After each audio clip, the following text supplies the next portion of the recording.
आज हम लोग शुरू करेंगे एक नए टॉपिक पे डिस्कशन जो है simple interest. I am sure आप लोग बहुत ही एक्साइटेड हो गए इस टॉपिक को समझने के लिए, स्पेशली जो या तो नए क्लास में आए हैं और या फिर वो स्टूडेंट्स जिनको हमेशा से सिंपल इंटरेस्ट थोड़ा सा टफ लगता है। तो ये जो सिंपल इंटरेस्ट का टॉपिक है ये डेली लाइफ में बहुत ज़्यादा वर्क करता है। यानी सिंपल इंटरेस्ट का मतलब इंटरेस्ट किस चीज़ पे? जब आप किसी से मनी बोरो करते हो, that means this topic is very much familiar to us, जो हम लोग आगे कभी फ्यूचर में यूज़ करेंगे।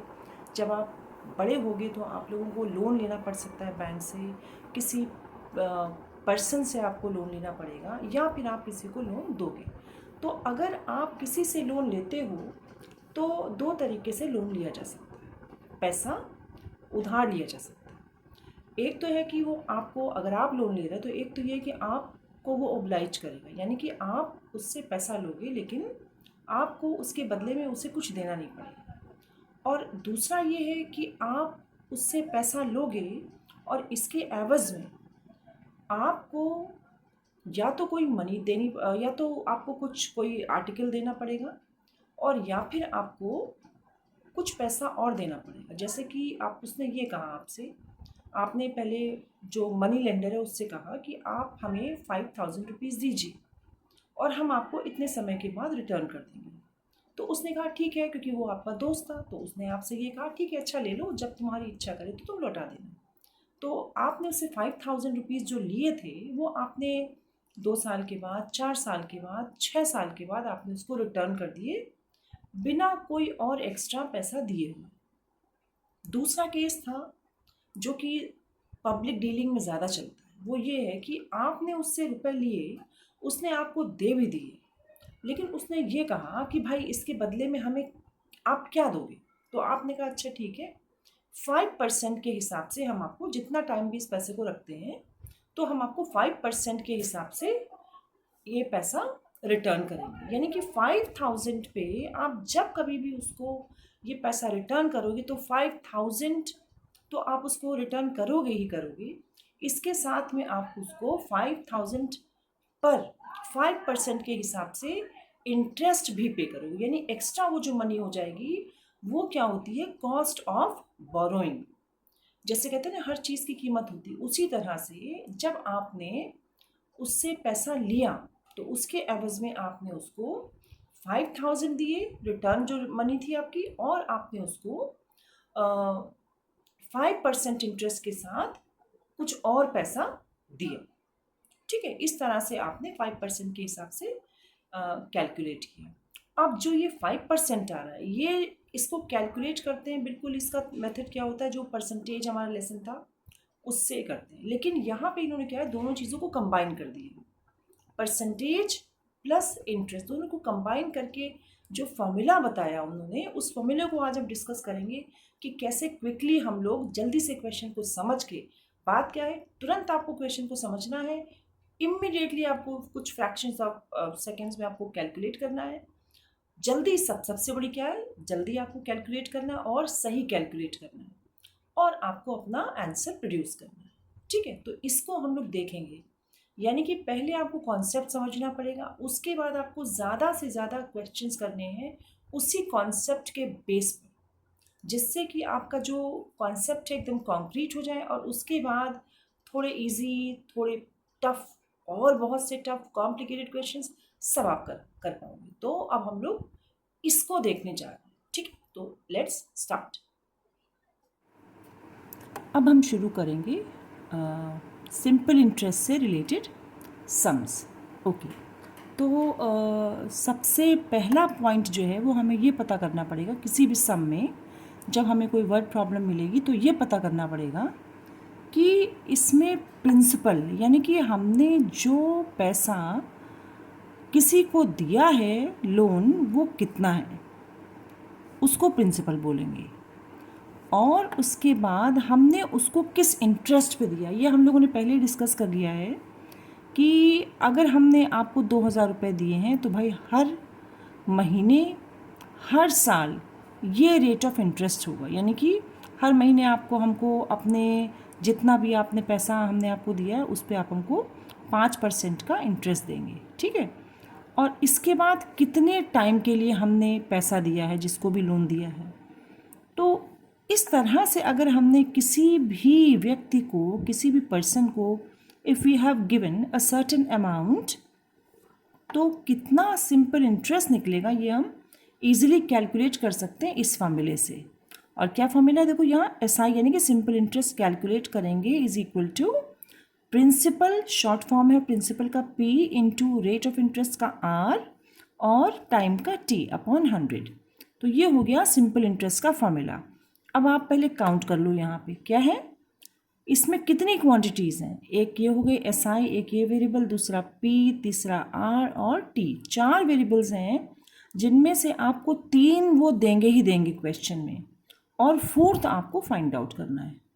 तो इसको हर कोई अच्छे से पहले मेमोराइज करेगा।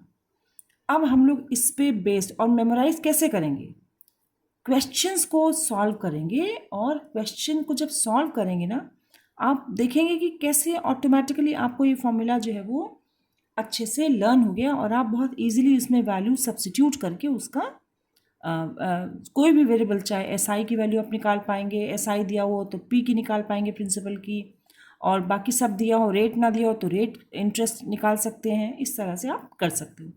तो पहला क्वेश्चन हम लोग ज़रा देख लेते हैं।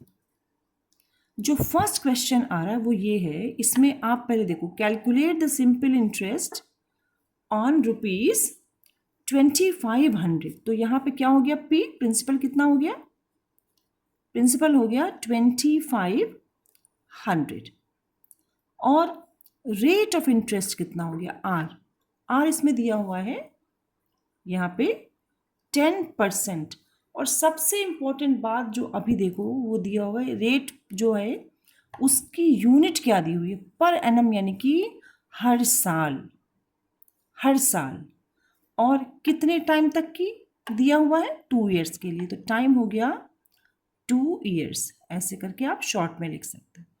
अब ज़रा ध्यान से एक और चीज़ देखो कि पर एनम, यानी कि जो रेट की यूनिट है वो एनम है, पर एनम है, और टाइम भी ईयर्स में दिया हुआ है। तो ये दोनों अकॉर्डेंस में होनी चाहिए, यानी कि अगर टाइम ईयर्स में है तो रेट का जो यूनिट है वो भी एनम में यानी ईयर में होनी चाहिए। अगर यहाँ टाइम मंथ्स में दिया हुआ है तो ये होना चाहिए पर मंथ। अगर यहाँ टाइम डेज में दिया हुआ है तो यहाँ होना चाहिए पर डेज। बस ये अभी हमने आपको बताया, इससे रिलेटेड और क्वेश्चंस हम लोग करेंगे। अभी पहले इसको देख लेते हैं। तो क्या बोला है, सिंपल इंटरेस्ट बताइए। तो हमने तुरंत फॉर्मूला लगाया, SI इज इक्वल टू 2500, यानी ये फॉर्मूला सामने लिखा है इसीलिए हम यहाँ कॉपी नहीं कर रहे हैं। 2500 इंटू 10 इंटू 2 अपॉन 100। अब you will all have to cancel it very carefully, क्योंकि ज़्यादातर बच्चे जो हैं वो मिस्टेक करते हैं इसको कैंसिल करने में। तो ये ज़ीरो से हमने एक ये ज़ीरो कैंसिल किया, एक ये ज़ीरो कैंसिल किया। अब नीचे कुछ बचा नहीं है, it's only 1 left in the denominator. तो व्हेन यू आर मल्टीप्लाइंग 25 और 2 को जब मल्टीप्लाई करेंगे तो आपको मिलेगा 50, और ये ज़ीरो हो गया। इतना हम मेंटल कैलकुलेशन कर सकते हैं। तो हमारा यहाँ से क्या आ गया, रुपीज़, ये रुपीज़ का सिंबल हो गया 500, ऐसे करके कितना आ गया, 2 साल के लिए 2500 पे हमको 10% के रेट से कितना इंटरेस्ट मिल गया। यानी अगर आपने किसी को लोन दिया था 2500, तो आपको 2 साल बाद बढ़ के मिलेगा 2500 प्लस 500, मतलब आपको कितना मिलेगा, 2500 प्लस 500 3000 आपको मिलेगा। अब ज़रा यहाँ आ जाइए, ये क्या है यहाँ पे, calculate the simple interest on ₹10,000। तो प्रिंसिपल यहाँ पे कितना हो गया 10,000, राइट। एंड रेट कितना है, रेट ऑफ इंटरेस्ट 5%। इसकी यूनिट तुरंत देख लिया करो, पर एनम है इसकी, और टाइम भी दिया हुआ ईयर्स में, यानी कि सब कुछ ठीक ठाक है। और टाइम आपको यहाँ से कितना दिया हुआ है, 5 ईयर्स। अब आपको सीधे सीधे यहाँ पे वैल्यूज सब्स्टिट्यूट कर दी, किसमें, फॉर्मूला लिखना कोई भी नहीं भूलेगा। तो SI is equal to PRT upon 100। शॉर्ट में इंटू को आप जो है वो इग्नोर भी कर सकते हो, वो इसका मतलब क्या है, PRT मतलब P into R into T भी होता है। तो P की वैल्यू आपने रखी 10,000 यानी कि जो प्रिंसिपल है, R की वैल्यू आपने रखी 5 और टाइम की वैल्यू 5। आपने अपॉन नीचे क्या रखा 100, ईजी कैंसिलेशन, इसका 2 ज़ीरो कट कर दिए, ये हो गया 25 और ये 2 ज़ीरोज़ यानी कि ₹25 आपको क्या मिला 100। आई एम श्योर सबको ये इजी लगा होगा, फिर से रिवाइंड करके इसको अच्छे से देखना, ठीक है। तो इस तरह से हमने कैलकुलेट कर लिया कि जब हम किसी को किसी रेट पर कोई पैसा देते हैं तो वापस करते समय हमको कितना पैसा मिलेगा। और यही चीज़ हमारे लिए अप्लाई होती है जब हम किसी से लेते हैं, तो किस हिसाब से आपने देखा होगा कि आपके जानने वाले लोग होते हैं बैंक से लोन लेते हैं, तो यही लोन लेने में भी होता है, ठीक है।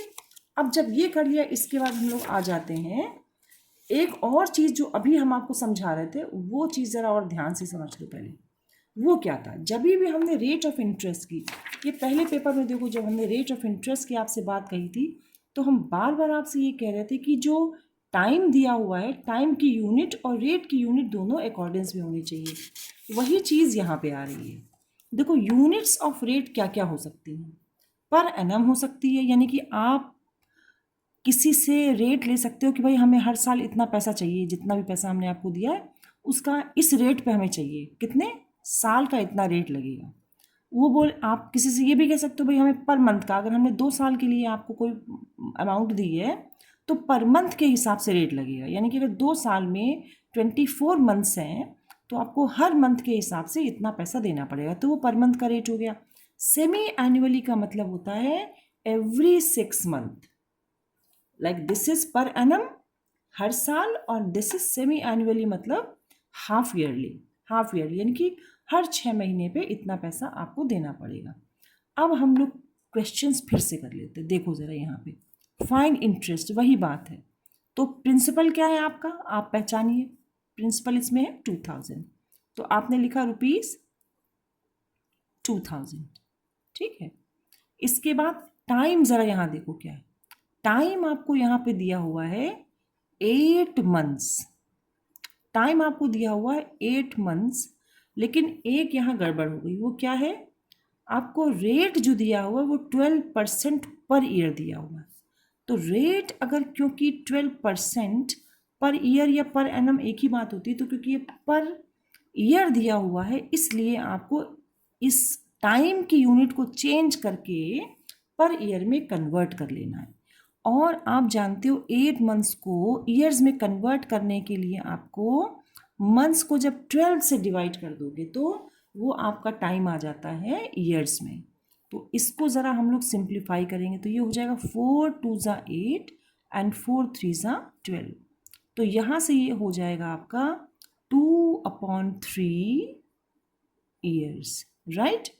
अब जब आप इसको सॉल्व करोगे तो यहाँ से आपका आ जाएगा, ये इम्प्लाइज का साइन है लगाना ना भूलें, SI is equal to P कितना है 2000, राइट, इंटू R कितना है 12 और टाइम है 2/3, देखो संभाल के लिखना है इसको, 2/3 ऐसे लिखो, 2 3 नीचे आ गया।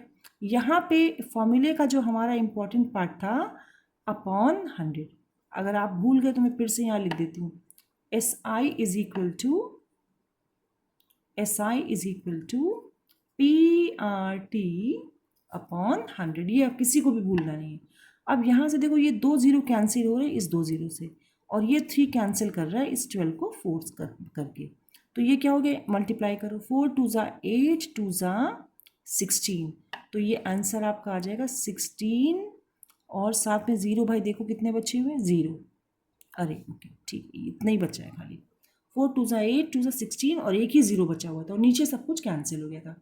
तो ये कितना आ गया आपका रेट SI 160। इसी तरह से यहाँ देखो क्वेश्चन को पूरा पढ़ना, find the simple interest on ₹800, तो P दिया हुआ है आपका ₹800, टाइम दिया हुआ है यहाँ से 9 मंथ्स, और यहाँ से रेट दिया हुआ है 1.5% पर मंथ। तो क्या हमने देखा कि टाइम की यूनिट मंथ्स में है और रेट की भी यूनिट यहाँ पे है 1.5% पर मंथ। तो इसमें ध्यान देने वाली बात ये है क्योंकि दोनों की यूनिट्स सेम चल रही हैं। टाइम की अगर मंथ्स में है तो रेट भी परसेंट पर मंथ दिया हुआ है। इसका मतलब इसमें हमको डेटा के साथ कोई भी छेड़छाड़ नहीं करनी है, यानी सीधे सीधे आप इस फॉर्मूले में रख दो values. S I is equal to P 800 है, आर कितना है 1.5 और टाइम है 9। तो इसमें आप बिल्कुल भी कुछ भी छेड़छाड़ नहीं करो, यानी कोई भी कन्वर्जन की ज़रूरत नहीं है। अपॉन 100 मत भूल जाना, 0 0 2 कैंसिल होगा और ये 0 आ गया। ठीक है, ये हो गया। अब आप सभी के एग्ज़ाम्स जो है ना फाइनली हो गए होंगे और अब आप लोग जो हो अपने सेशन ब्रेक लेना या तो शुरू कर दिया या लेना शुरू कर दोगे 1-2 दिन में। तो सब इनको जो ये जो अभी पढ़ा रहे हैं या जो पढ़ चुके हैं वो रिवाइज करेंगे, या जिन्होंने अभी तक बिल्कुल भी इस टॉपिक को टच नहीं किया वो इसको अच्छे से समझेंगे, जिससे कि जब आप क्लास में बैठोगे ना तो आपके पास प्रीवियस नॉलेज होगी। तो इसको जब आप मल्टीप्लाई कर रहे हो तो आपको पहले कितना हो गया, देखो यहाँ से अगर हम कर रहे हैं तो 1.5 हो गया और यहाँ ये हो गया, तो 15 कितना होता है 15 8 जा कितना होता है 15 8 जा 120। लेकिन ये पॉइंट है ना वो 0 को हटा देगा तो 12 बचेगा। अब 12 9 जा कितना होता है 108। तो यहाँ से हमने लिख लिया। ऐसे करके आपको अपने टेबल्स भी स्ट्रॉन्ग करने हैं इसी सेशन ब्रेक के टाइम में, जिससे कि आप ऐसे मेंटली कैलकुलेशन कर सकते हो। ठीक है, तो ये आपका आंसर आ गया इस केस में। जो थर्ड केस है ज़रा इसको देख लेते हैं। थर्ड केस हमारा है calculate the interest on ₹2400 for 3 years at 12 पैसे पर रुपी पर ईयर। तो ज़रा यहाँ देख लेते हैं पहले। हमारा यहाँ पे प्रिंसिपल है ₹2400, राइट, और टाइम है यहाँ पे 3 years। अब यहाँ पे जो रेट है कुछ समझ में नहीं आ रहा है, तो 12 पैसे पर रुपी, रेट को लिखते हैं। रेट का क्या है, रेट यहाँ पे है 12 पैसे। ध्यान से समझना, ये बहुत इंपॉर्टेंट कॉन्सेप्ट तो है ही, लेकिन ये क्वेश्चन बहुत इंपॉर्टेंट है। 12 पैसे पर का मतलब स्लैश डिवाइडेड, पर मतलब परसेंटेज, रुपी यहाँ हमने लिख दिया रुपी। ध्यान देना, 12 पैसे पर रुपी का मतलब 100 पैसे, 100 पैसे। पैसे और पैसे कैंसिल हो गया, तो ये क्या हो गया 12 पर 100। इस 12 पर 100 का मतलब क्या होता है, इसका मतलब होता है 12%। अच्छा, यानी कि 12 पैसे पर रुपी जब भी आपको कहीं दिखेगा 12 पैसे पर रुपी, तो आप सीधे सीधे इसको मान के चलोगे ये क्या है 12%। इसका मतलब हुआ 12% पर ईयर है, तो 12% पर ईयर का मतलब हो गया ये आपका सीधे सीधे आ गया रेट, और यहाँ से प्रिंसिपल दिया हुआ है, टाइम ईयर्स में दिया हुआ है, और रेट दिया है पर ईयर में। तो आपको सीधे सीधे यहाँ से SI निकाल लेना है। कैसे, ऐसा, क्योंकि यूनिट तो कोई चेंज ही नहीं करनी पड़ी, दी उन्होंने ऐसे थी कि बच्चा कंफ्यूज हो जाए। एक बार आज आपको समझना और हमेशा यूज़ करना है। ठीक है, तो इस तरह से आपका हो गया SI is equal to P कितना है 2400, रेट है 12 और टाइम है 3 years है ना, तो 3 यहाँ लिखा, अपॉन 100 किया और बाकी 0 0 कैंसिल कर दिया।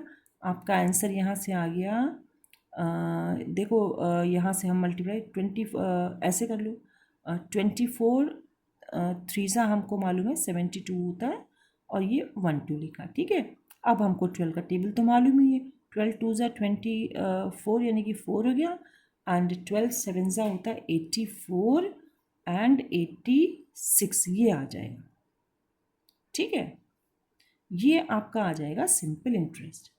इसका मतलब ये हो गया कि यूनिट्स के कभी भी अगर आपको चेंज करके क्वेश्चन दिए हों, तो यूनिट्स के अगर चेंज करके क्वेश्चन दिए होंगे तो अब आप इसको जब रिवाइज करके फिर से देखोगे और इसी पे बेस्ड क्वेश्चंस और करोगे, आप NCERT की बुक से करो या आप RS अग्रवाल किसी से भी करोगे, RD शर्मा से करोगे या सेलिना से, कहीं से भी करोगे, तो आपको इस तरह के क्वेश्चंस आपको प्रैक्टिस करने हैं, ठीक है।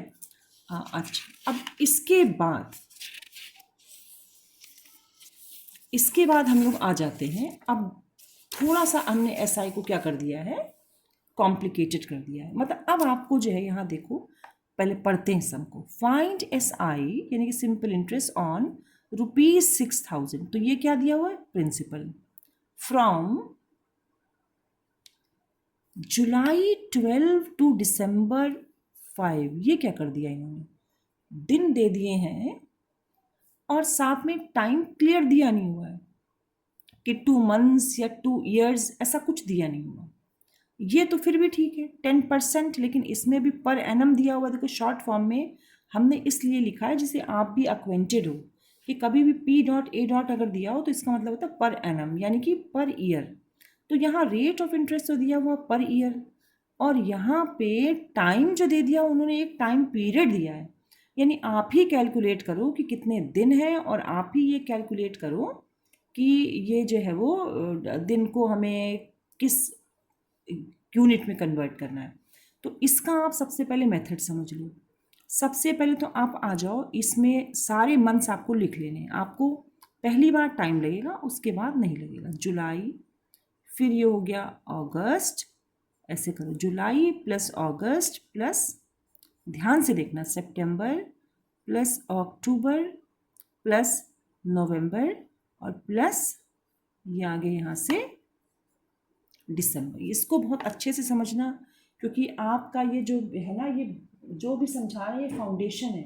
क्वेश्चंस आपको आगे आने वाले समय में इतने आसान नहीं मिलेंगे, लेकिन अगर ये कॉन्सेप्ट आपका कॉन्क्रीट हो जाएगा तो आपको कोई भी क्वेश्चन करने में बिल्कुल भी दिक्कत नहीं आएगी। तो अब हमने सारे महीने जो हमारे इस टाइम पीरियड में दिख रहे हैं उस सब हमने एक एक करके लिख लिए।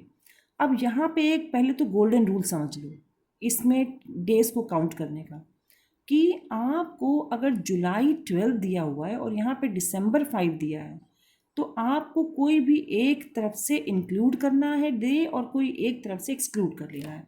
अब समझे नहीं मैम क्या कह रही है, तो इसका हम आपको मतलब समझा रहे हैं।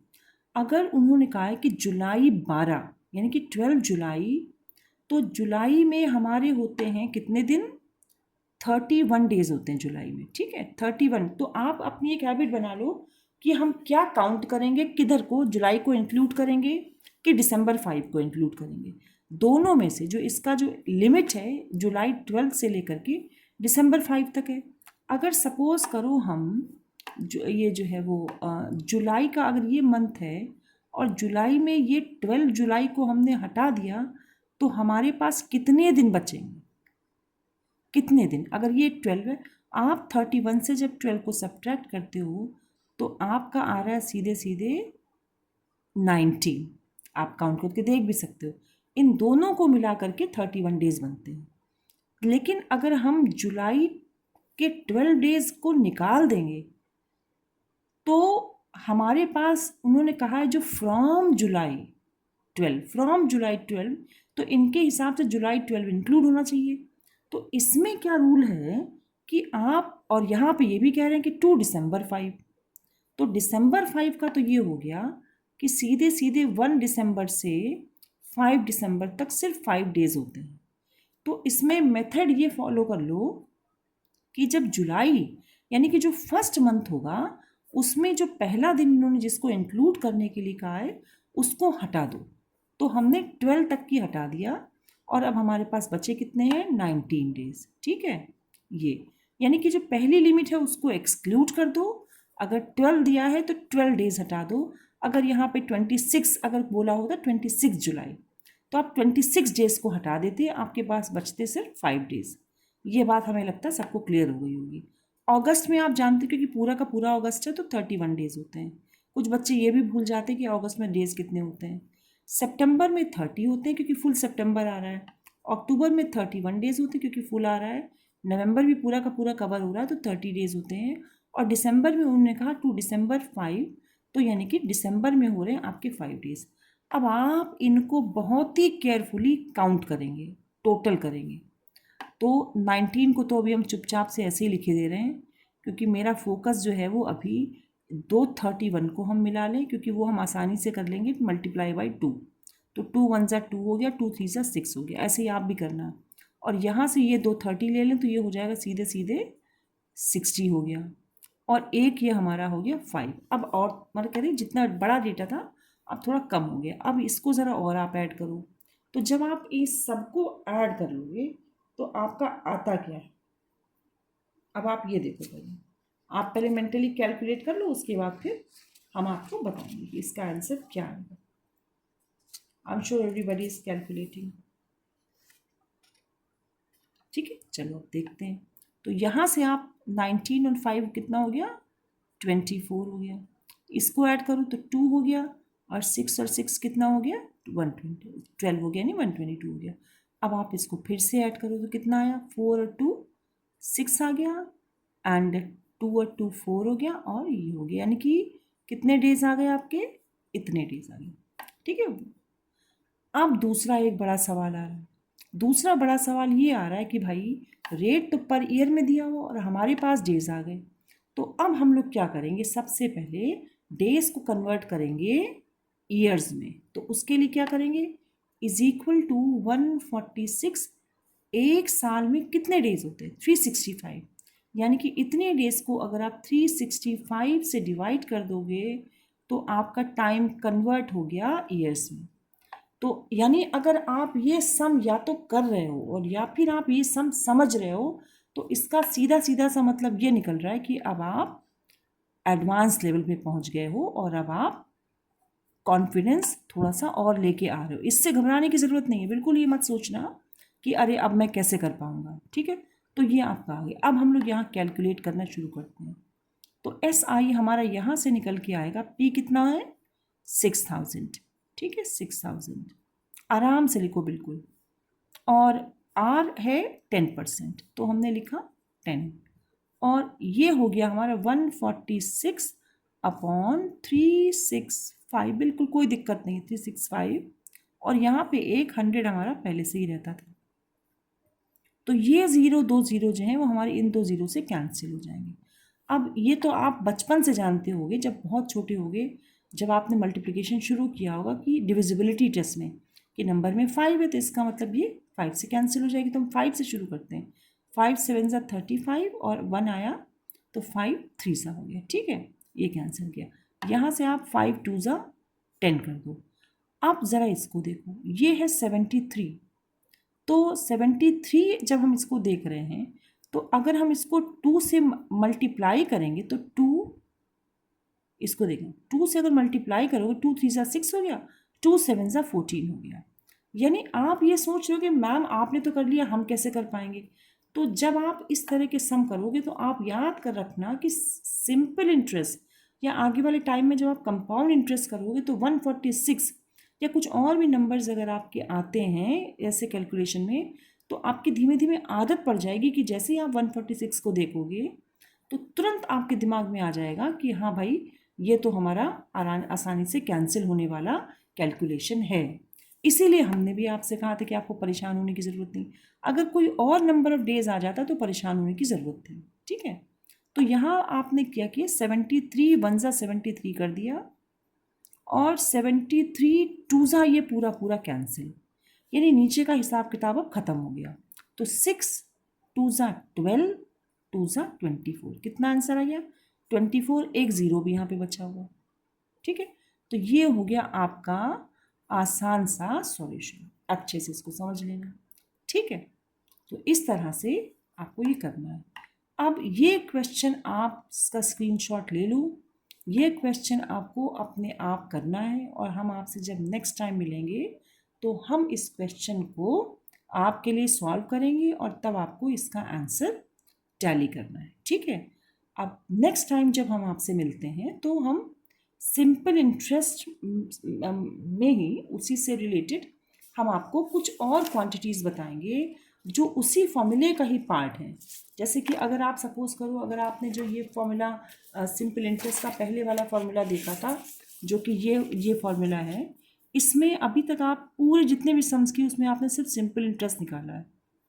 अभी ऐसा भी होगा कि आपको किसी केस में प्रिंसिपल निकालनी पड़ेगी, किसी दूसरे क्वेश्चन में रेट निकालना पड़ेगा और किसी तीसरे क्वेश्चन में टाइम निकालना पड़ेगा। ठीक है, तो फिलहाल के लिए इतना ही। इसी को रिवाइज करो और इसी से रिलेटेड जो रेफरेंस बुक्स हैं उनसे और क्वेश्चंस लेके करना।